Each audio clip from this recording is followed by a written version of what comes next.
Nobel laureate Wole Soyinka has predicted that Nigerians would continue to call for restructuring after the new administration assumes office on May 29.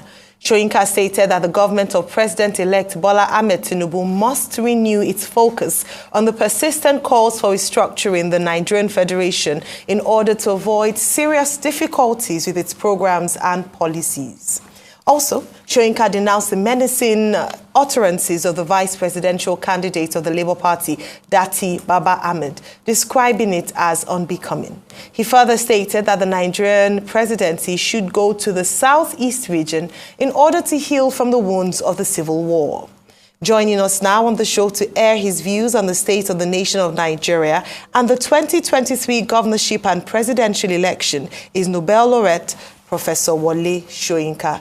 Good morning, Professor, and welcome to the morning show. Hello, can you hear me, Prof? Yes, but please speak up a little bit more clearly. Thank you. Well, let's start with your latest statement, which I read yesterday, about media responsibility in a season of civic uncertainty. And the fact that the mutual obligation that you talk about there, the media at this moment in Nigeria is also complaining about repression, about harassment by certain institutions of state and also by certain interested groups, particularly spokespersons of political parties. Let me remind you and anybody listening that we've had several cases of the final arbitration in this kind of election being placed in the lap of the courts. We'll go back all the way to the infamous, or for some people, famous and brilliant 12 2/3 decision. During that process, if you go all the way back in history, I never heard anyone from any side threaten the judiciary the way I heard it when Mr. Dati was speaking on television when I came. And since then, since that decision, we've also had even the decision of the court, which brought Buhari into power after the decision was given, after he had already been sworn in. And again, while awaiting that decision, I never heard the kind of language, the kind of menacing, blackmailing language as that which was to which we were treated by Mr. Dati. And that kind of attitude and that kind of go, do or die kind of provocation is not what I think we've all been struggling for. Let me, by the way, take a break. I seem to be on the right line because you haven't interrupted me. As I said, I didn't hear a question properly. Let me introduce myself properly. I happen to be the person who told one of the candidates, former Vice President Atiku, when he was contesting and he came to see me in my office in Ikeja some years ago. He came with Benga Daniel, my former governor of Ogun State. I said to him, listen, it's about time you people left the stage. Why don't you just go away? We need an infusion of fresh blood into this system. But some people, maybe they read it as a bloodletting. No, I said infusion of fresh blood. I said, so I cannot support you. I think your generation should really quit. Right, he wasn't the only one. I then sought out the current president-elect, Ahmed Tinubu, and I gave him exactly the same message. I said, whatever you people are planning, I'm convinced that we need a young generation, new thinking, new sensibilities, new energies. So why don't you just leave this stage? Let's look for somebody, a really brilliant individual, and then you use your influence to catapult that person to power. And this country will see a massive transformation. We spoke for about an hour and a half. In the end, Bola Tinubu said, no. He said, there were still things which he felt he could contribute. Do you know, I have not, Bolaji Tinubu and myself have not met. That's over getting to 5 years ago. We've not met once since. Simultaneously, we called willing and enthusiastic and brilliant young people together, and we said, look, come together, give us a candidate. We'll back that candidate with all our resources. We need somebody else at the helm of affairs.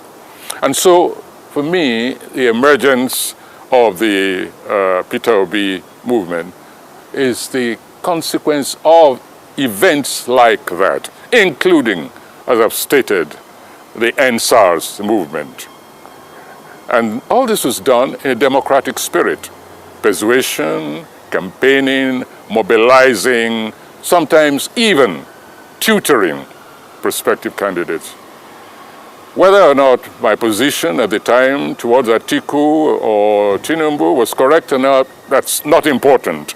All I'm trying to tell you is to say that we acted out of conviction, and therefore we have absolutely no reason to appear even to be against any new generational possibility, potential, when in time for election comes.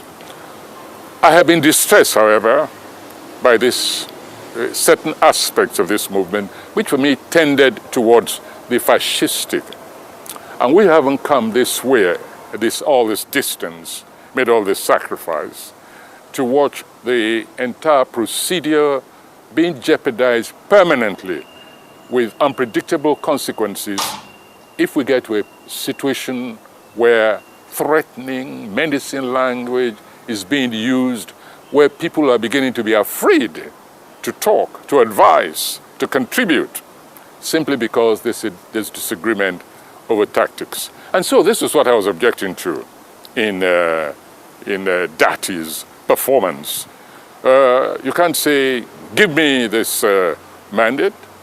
There's also a third person there, as Atiku, for instance. And in any case, the procedure is such that no one can say that we have seen terminus as yet. That's all. That's what I was criticizing. And I was very distressed to see this being reported as if saying, swear this person in, don't swear this person in. No, no, no, no. That is a total distortion. And public discourse, I believe, is jeopardized when that kind of misinterpretation is made of something which I have said. All right, Professor Soyinka, thank you very much for joining us. I just want to ask you, you have said that the statement made by Dati Ahmed is unbecoming. And what some people might want to ask you is, what part of his statement did you find unbecoming? Was it the entirety of his statement, or the fact that he had mentioned, and I quote, because a few things you had said, people feel that it was quite strong, bearing in mind that other actors in this political process have said perhaps even worse things. So it would be good for you to tell us what part of his statement you found unbecoming of a vice presidential candidate. And then the second aspect of this, since you've taken us back to pre-election and you speaking to the principle of front runners in the election process, is your assessment of the election process and the emergence of the president-elect. Again, I must apologize to you and your audience if I didn't catch your question correctly. I lost about 2/3 of it. But I think I got the drift of what you were saying. And again, let me introduce myself further. I happen to be, again, that individual who, after an election which was massively rigged, who sat in the plane waiting for the final result, the authenticated results were brought to me. I was on my way to the United States to address a congressional hearing on the Nigerian elections, on those particular elections. And I said to them, the Oshomole people, I said, I will do nothing if I do not have the right documentation, the latest, authenticated in every respect, which I can present to the congressional hearing. it was brought to me from Edo State. It was brought to me while I was seated in the plane before the gates closed. With those documents, I was able to go confidently to Washington, where I met Inamani, by the way, and we joined forces to reverse the thinking of congressional hearing, which was already sold on the false results of the election throughout. The propaganda of the government then in power, I refuse to mention names, was so strong that when we got there, we found a hostile reception. However, armed with those documents, we reversed the thinking of the congressional hearing. Now, this is the kind of person I am. I do my homework thoroughly. I don't like being stampeded. I don't like people making claims which they have not thoroughly investigated and unleashed on the populace. And so when all these claims are going on, please remember, I was away during those elections, but as soon as I came back, having been bombarded right, left, and center by so many comments, links being sent to me, I then pursued my inquiry. And my statement when I did that interview was this, that it's not yet time. The last word has not been spoken on these elections. So do not threaten people and further alienate even those who were on your side from the beginning. That's the message. So when I use the example of Donald Trump, look at him now, a common felon who not only wanted to disrupt the entire system, to reimpose himself on the people, but went further and stormed the Capitol, resulting in some deaths, said, don't use language of incitement, which leads to that kind of result. And I don't care who doesn't want to hear it. I speak the truth. People they can listen, they may not listen, but there are precedents all over the world from which we can learn.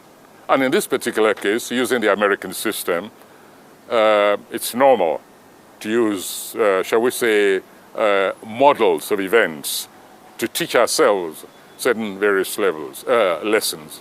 And so that's it. You know, when I summon Donald Trump, it's simply to tell people, you're beginning to behave like Donald Trump. And that's not very good for democracy in this country. That's all.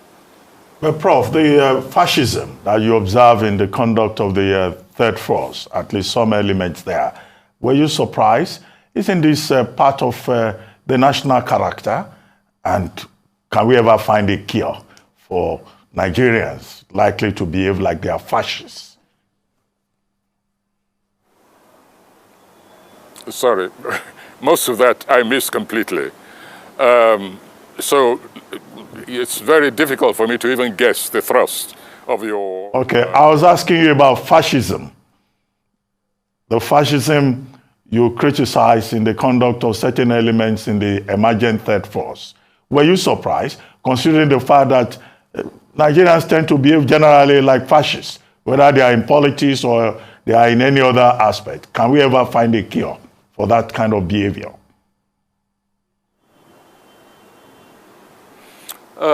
Any other action? Please understand me. Civil action is always justifiable. In any situation of discontent, civil action is always possible. But then we also must be very guarded in our statement, the nature of civil action. If you say we're in a revolutionary state and we need a revolution, if you like, a kind of show or a revolution now, then I understand your language. A particular direction has been plotted. But if we are not in a revolutionary state, if everyone is still observing the procedural aspects of an election, a democratic election, and we're waiting for results, then for heaven's sake, let us complete that process. Don't ask another elected person, whether it's a president or INEC or the ombudsman, if we have it, don't ask them to act unconstitutionally. And don't, above all, don't threaten. Don't use the language of menace. I also want to use this opportunity, I hope you don't mind, to warn your audience, please beware of fake news. A lot of damage is being done by the propagation of fake news. Even as recently as a few days ago, some garbage, some verbiage, some nauseating, praise-singing tract, which we've seen so many times before, has been resurrected and attributed to Wole Soyinka. It makes me sick, and it makes me just want to opt out. I mean, I do not see why this issue, this problem, cannot be solved. If people want to be praise singers, let them please do it in their own and their father's names and leave Soyinka out of it. In fact, things have reached a state, I'm going to go further. You permit me. I want to use this opportunity now to announce a reward. I'm not a rich man, but I'm going to announce a reward. I've looked at my accounts, and I can afford $1,000. $1,000 to anyone who can finger successfully the author of some of the tracts which have been attributed to me over the past 6 months, which we have repudiated again, and again. Yet comes out. Other people come out, they say, no. Wole Soyinka never said this. But no, there are those who want to believe it and those who think they're having some traction. So there it is. Permit me to use you as my advertising board. $1,000. I will even go further and try and raise additional funds for anyone who can please relieve us of this incubus of false attribution of fake news. I'm sorry if I've diverged from whatever you asked, but I didn't hear most of it. In any case, all this is involved in the theme which we're addressing this morning. Absolutely. I'd like to go back to my question because I wanted to ask you, in the spirit of debunking fake news, which part of Dati Ahmed's statement did you find unbecoming? Was it the entirety of the statement, of his statement, or a portion of that statement, and which part of it?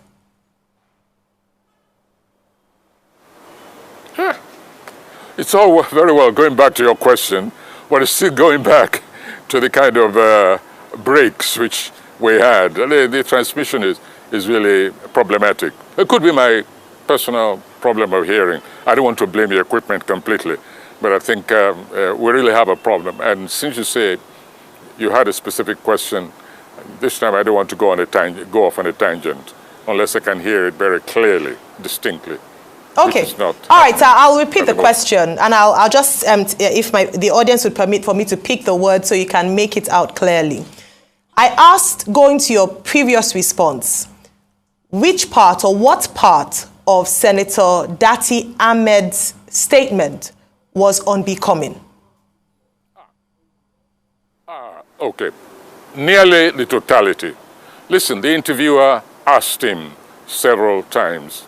He said, what will you do if the Supreme Court judgment is against you? If the interpretation which you are offering about the constitutional aspect of this election, if it is against that of the Supreme Court and they find against you. And he kept saying, no, it's not even open to analysis. Because the word says and it's very clear. And the Supreme Court, in its wisdom, had better give this, in other words, his interpretation. I mean, this is trying to dictate to the supreme arbiter of the nation. Whatever you think of the Supreme Court, it is an institution we all revert to sooner or later. If not today, then tomorrow. If not about this election, maybe about the next election. But Dati kept saying, no, the Supreme Court has got, in its wisdom, to agree with me. That is what is known as fascistic language. It is not acceptable. And for me, it alienates people. It alienates even supporters. I know this for a fact. People come to me, you know how I relate to young people. I relate to those who have found certain problems with the spokespeople of this particular movement. I'm not interested in the other ones. Everybody knows the other movements. But there's a new boy on the block, as the expression stays. And many of us have been waiting for that new kid on the block. And so we have a stake in it. And wherever it seems to be going wrong, we're going to tell the truth to that new kid and the supporters who also say they have allied thinking with us, that's all. But go and watch that tape all over again.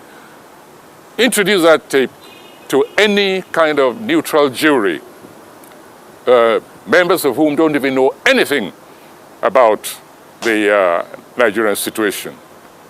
Talk about body language, talk about vocal language, talk about the actual text of Dati's pronouncement. This is intimidation, and it's not acceptable. I refuse to be part of that kind of language. But Prof, you referred recently to restructuring. What kind of restructuring would you like to see? What kind of what, sorry? Restructuring of Nigeria would you like to see?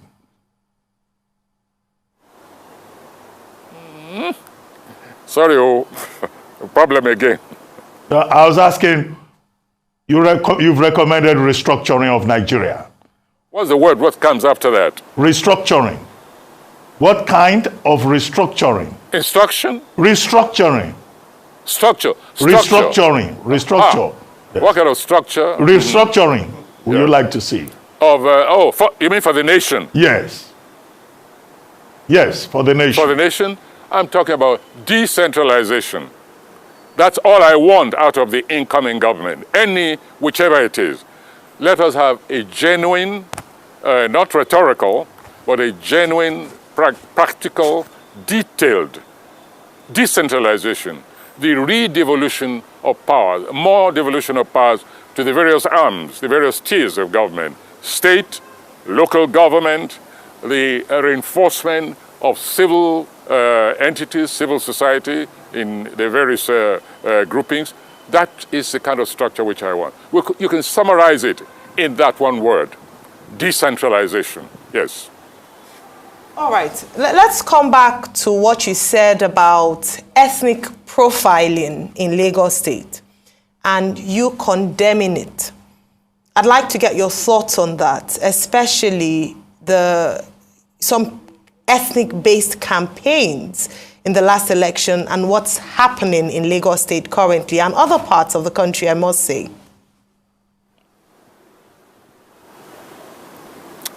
In the other election, what's happening? We have a technological problem. So I talk just ethnic profiling, ethnic bigotry. What part? Ethnic bigotry. Sorry.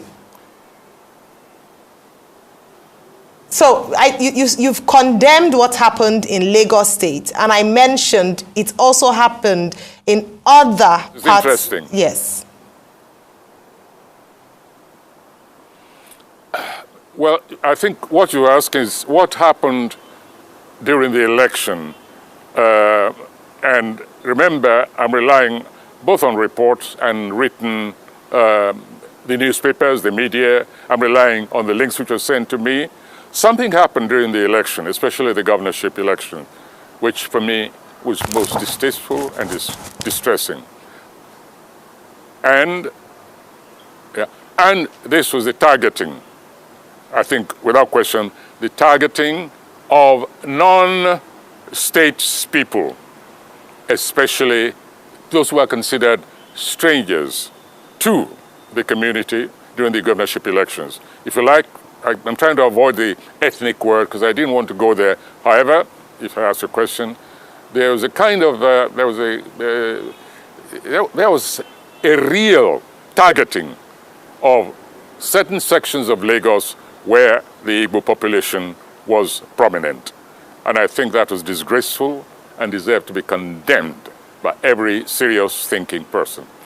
I hope that relates to what you asked, because all I heard was happening, then I heard election, didn't you like, or whatever. Sorry, best I can do.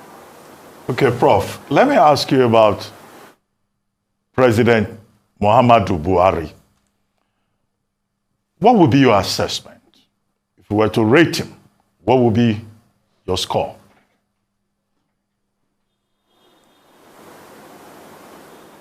We're asking about President Buhari, did you say? Yes, sir.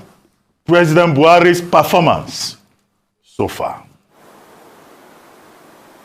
President Buhari's performance as president. President Buhari. His performance, your assessment. Legacy, sustenance? Assessment, your assessment. I said, oh, my assessment. Yes. Well, I don't think we need to even waste much intellectual energy to assess Buhari's tenure, because he's living on a very sour note, a note of sadism. I'm referring to the policy which overnight impoverished millions and millions of Nigerians. You know, the currency change, etc., etc. If he was hoping to go out on a high note, I'm sorry, he will find himself, he has disappointed. That single action has really wiped out the major part of his achievement, because to have embarked on an action like that, and to have attempted, in fact, not just attempted, to have moved to disobey the judgment, the decision of the Supreme Court over the currency validity is, for me, a sour legacy to leave to those who believe in democracy and who believe that the primary duty of any leader, any national leader, is the welfare of the people. So whatever, if he's hoping history will be kind to him, his final act in office, I'm afraid, has soured the assessment, the possible positive aspect of the overall assessment. And let me use this opportunity, by the way, to go back to what I said about decentralization. You saw in what happened, the action, the initiative taken by certain governors, you saw decentralization is action, in action. I'm talking about when governors like El Rufai, Akeredolu, Sanwo-Olu in Lagos, and some other governors, I forget which ones now, not only took the government, the central government, to court, but told their people, you ignore the center and obey the decision of the Supreme Court.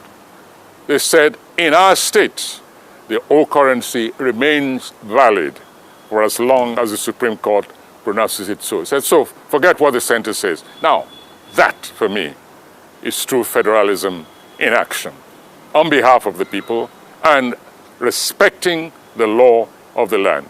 It is that kind of transformation which I look forward to seeing in the activities and the political attitude of whichever government comes in power.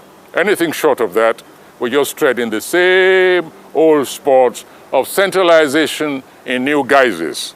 And that means the economic and political and ideological retardation of this nation. Well, thank you very much, Professor Wole Soyinka, Nobel laureate, for your time this morning on The Morning Show.